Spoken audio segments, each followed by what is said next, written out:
So anyway, guys, as you know, The Last of Us Season 2 is underway. The production has begun, and the controversial character of Abby has been cast in the show. It's an actress named Kaitlyn Dever.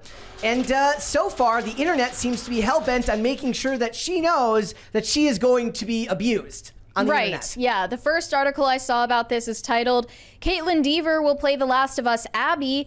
She needs to get off the internet immediately. This is overdone. Yes, and the reason for that is the new Abby might consider scaling back her internet presence because in the past, the character has been a target of repeated hate campaigns by gamers for her appearance and role in the game story. Spoiler alert, Mary's gonna spoil it for you. It's been, at least 4 years since The Last of Us 2 came out, so I'm assuming that you guys know this already, but the character of Abby kills Joel toward the very beginning of that game. Yep. What? Yes, with a golf club. No! She beats in his head with a golf club. I'll never forget, very gruesome. I never forget this episode of Burn Notice where this character says, I chased after him with a baseball bat, and Fiona goes, use a golf club next time, and explains why a golf club is a better instrument incredibly to hurt somebody effective. with. Can I ask why, or is that too much spoiler? It's because Abby's character is motivated by revenge. I'm not going to get into the whole lore of it, but she wants to get revenge against Joel, and she does. You understand why at the end of season 1. Yes. But you'll get into it in season 2. I personally think that maybe they just can't afford Pedro Pascal anymore. Because for sure. Like, yeah. if they were smart and they could afford him, they'd have dragged out that whole story through season 2. They wouldn't even have gotten to the end until the end of season 2. Yeah. So we've got a time jump. Yep. In the second season of The Last of Us, Ellie is going to be an adult now. It's been years. And Abby is a necessary character for this next season. I'm going to put her on screen. I do want to point out that I do believe the comments are accurate, that she could have played Abby. Or she could have played Ellie. A lot of people are saying she could have absolutely played Ellie. A lot of people are saying that Kaitlyn Dever should have been Ellie. I saw one tweet that said, the girl who looks like Ellie is playing Abby, and the girl who looks like a clicker is playing Ellie. Yeah. Yikes, man. But it's kind of true. Kaitlyn Dever looks young enough that she could play Ellie. She looks very demure. She's only 5'3", which is confusing because Abby is supposed to be this very physically intimidating character. Yeah, she's buff, she's jacked, for a woman at least. I showed Mary very this masculine. Picture. I showed Mary this picture of, because Kaitlyn Dever doesn't use, at least she doesn't use Twitter that much, but I checked her Instagram, and she's at like this some women's summit somewhere. Of course, women are always having summits someplace, somewhere in the world right now. There is a women's summit going on. I bet you if you Google women's summit in today's date, there's something happening. But the point is, she's the shortest person there of all the people. Right? Which runs contrary to the character. And maybe a lot of people are immediately saying that, yeah, she doesn't have the stature to play Abby. Maybe they will give her the fake Natalie Portman arms. Yeah, someone tweeted, I'm guessing she's not going to get ripped, and she's going to have Thor Natalie Portman arms, and we're supposed to applaud it like it's progressive. So they use CGI to buff up Natalie Portman. They should have just done Gina Carano as Abby. Yeah. That would have been cool. Yeah. Great, right? And look, she's not going to get the hate that they think she's going to get. I don't think people care. Well, what they're doing is they're hoping that Kaitlyn Dever will receive hate, that she'll get harassed on the internet, because it will confirm all of their delusions that all gamers are misogynist pigs. Yeah. And Abby is understandably a not well-liked character. So here are some of the tweets already preempting this hate campaign. One said, I'm sorry for what they're about to do to you, Kaitlyn. I'll never forget you. They want ridiculous. This to happen. Yes. They want it to happen. Right. Which is ridiculous. And here's the thing. She doesn't use Twitter that much, which is where the majority of that type of mental illness comes from. So I don't think it's going to bother. Another said, I hope they warned her about the endless barrage of harassment she's about to receive. The actor who played Abby in the game still gets death threats all these years later. Laura Bailey played her in the game, and Laura Bailey is a very prolific voice actress who's voiced tons of characters over tons of series and stuff like that. She's in The Legend of Vox Machina, which is based on the Critical Role YouTube series and stuff like that. But she played, was it Wonder Woman or Supergirl, one of them, right? But the point is, she's a very, very prolific actress. It's part of your job to put up with stuff like this. Also, you pointed something out very interesting before, where it's like, they're like, Warner Brothers isn't going to shield her from this. What the hell is? Well, no, this is going to be on HBO. But so I saw a tweet that said, "I can't wait for HBO to completely leave her out to dry when the harassment starts." My question is, what do you expect HBO to do? Yeah. What they're expecting, though, is for HBO and all of her castmates on The Last of Us, I'm sure Pedro Pascal included, Bella Ramsey, to issue public statements condemning the hate and misogyny and throwing their support behind Kaitlyn Dever against the misogynist trolls. Which does what to help you? Does that keep you warm at night?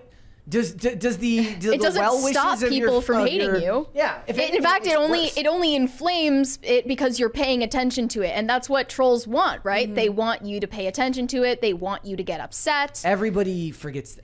Even the most internet literate people forget that what they want more than anything. And this goes for anybody here who just gets into arguments on Twitter. This is ridiculous. They want a response from you. Someone said, "Yep, Naughty Dog left Laura Bailey and the motion caption actress out to dry so badly. They didn't deserve that." What does that mean? What does that mean? What does that mean? Am I supposed to imagine like an avatar standing in front of her digitally? Like what the hell? I'm so sick of hearing stuff that has. We were talking about this earlier. Yes. With like, it's a whole bunch. We'll talk about it later in the Taylor Swift stuff. But it's like you're literally saying a bunch of stuff that means literally nothing. Yeah. Like, all you have to ask is a question. What do you mean by that? What does issuing a statement do? Well, the ironic thing is that other studios have been pressured to do the same thing in the past, and we've covered this. So Disney and all of the castmates of Moses Ingram had to throw their support behind her when she was getting racist hate messages and death threats as she played the hated character Reva. And then when Rings of Power came out, Amazon had to issue an official statement condemning all of these fantasy genre fans who are racist, bigot, homophobes. There's a $20 one here from The Ninja Bear. Says, "Look at my pupper on PCC. One step closer to being famous. No app needed. Let's go." Fun fact, before crowbars were invented, crows just stayed in and drank. I'll see myself out. Wish I was going to Pam's compound. Yeah. Yeah. Yeah. What is that? Sad bear? I don't know. Yeah, like, but yeah. I don't know what they expect. Like, for these actors, I would consider it more of like a badge of honor to be able to take what's going to. They did the same thing. So what they did when Ben Affleck got cast as Batman, Warner Brothers goes, "We would advise you to stay off the internet for a while." Right, that's all you got to do. Yeah. Like that's what they said. Don't go online. And as a guy, as a straight dude, you're just expected to deal with it because that's what all people should be expected to do. No matter your race, gender, sexuality, whatever it is, you should just be expected that I'm going to be paid this much amount of money. This is my job. This is one of the unique requirements of my job. Right? And the people that learn to accept it gracefully, think about, like, for all the crap we gave the Marvels, and I don't think we gave the Marvels as much crap as everyone else, but given the way that Iman Vellani handled the movie, the backlash to the movie, people came out of that looking at her with a much higher point of view because she was as magnanimous as you can be in a situation like that without allowing yourself to just completely throw your back out with giving in. She said, look, if they like it, they like it. If they don't, that's all you have to do.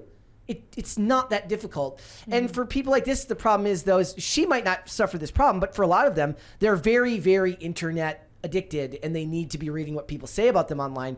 And I cannot be more insistent that you just don't do that if you're of that level of fame. It's not going to do anything good for you. Yeah, it doesn't accomplish anything. And these people are very narcissistic because they think that receiving hate on the internet makes them more important. Yep. So really they feel euphoric about being a victim. I'll never get that. Yeah. And really, Naughty Dog is to blame for the fact that this Abby character is so hated in the first place, right? Yep. Because they decided to kill off Joel, who was the most beloved protagonist of the franchise. Mm-hmm. They made Abby the girl boss that ruined the Last of Us franchise and then leaned really hard into Ellie's LGBTQ identity in the second game.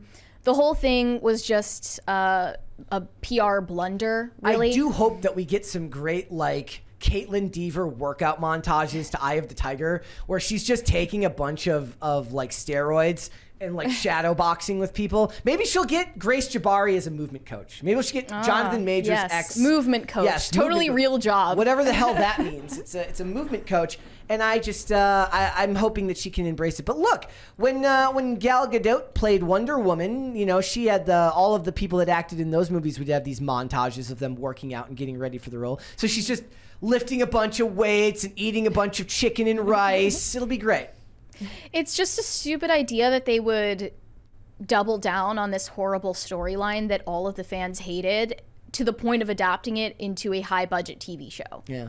If the fan base told you that they hated what you did with the franchise, why would you double down and show it to even more people? It's also funny too because these shows tend to love making changes. Here's a perfect example where you could make a change and nobody would be upset about it. Mm-hmm. Like you could absolutely change this. Keep Joel alive. Just go off the script right now. Yeah. Just do that.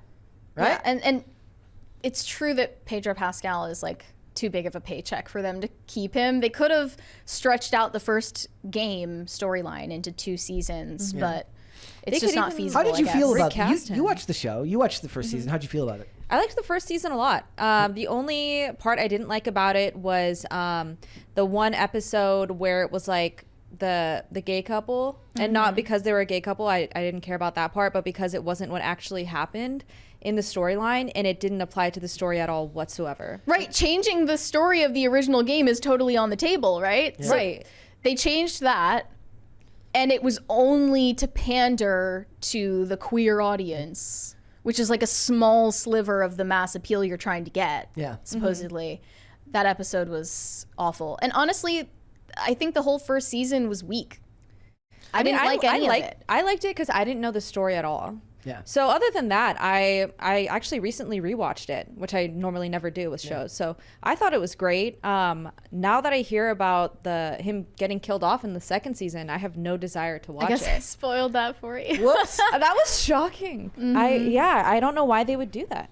And Bella Ramsey is annoying. She talked about how validated she felt because she got to wear a chest binder in The Last of Us. I mean, I guess that would make sense if you're 20 and you're playing a 12-year-old, but now that she's doing this time jump and she's older in the second season, is that not going to be an option anymore? Yeah. She's playing a lesbian, but she doesn't even identify as a woman. Representation matters, y'all. It does. It's going off the rails. It seems like a lot of these fans of the show weren't fans of the game because they absolutely relish getting a dig at the original game's fan base. One tweeted, "I want her to look at the camera and wink at the audience before grabbing that golf club, LOL." Like, you hate the character Joel, but claim to love No, they don't game. hate the character Joel. They hate the fans that like the character Joel and wish that he was still alive. So it's more about hating the people that don't like the way the story went because they hate them on ideological grounds. There was just so much unnecessary pandering. I think even them race swapping Joel's daughter was so unnecessary. Like, why? Yeah. For no reason. Yeah, that was kind of confusing. I'm not gonna lie, because I was like, so is he supposed to be white in the show, or is he like? Yeah. But Latin, Pedro but is his daughter's black. at least claims not to be white in real life. Yeah. The whole thing. They is- love I was to like, do is that that his to- real daughter? That's his real daughter, right? That's not supposed to be like Yes, his adopted daughter. in the game, it's his real daughter, but his real daughter in the game is white. So why was there any necessary race swap there? I mean, like most race swaps, it was just thrown in there to get brownie points. Right.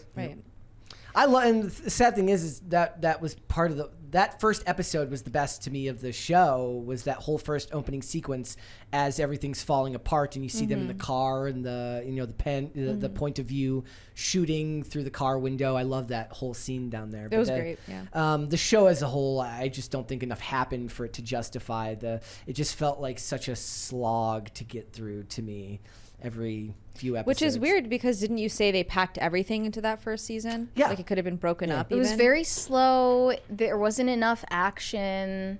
Like the whole game, it's an action game because you're participating in it. and they took all of that away. I guess putting clickers on the screen was too expensive. The CGI was too expensive. I don't know. Thanks for watching. Listen to full episodes of Pop Culture Crisis on Spotify. Keep up with us on social media and make sure you subscribe and ring that bell so you never miss the show. Bye, guys.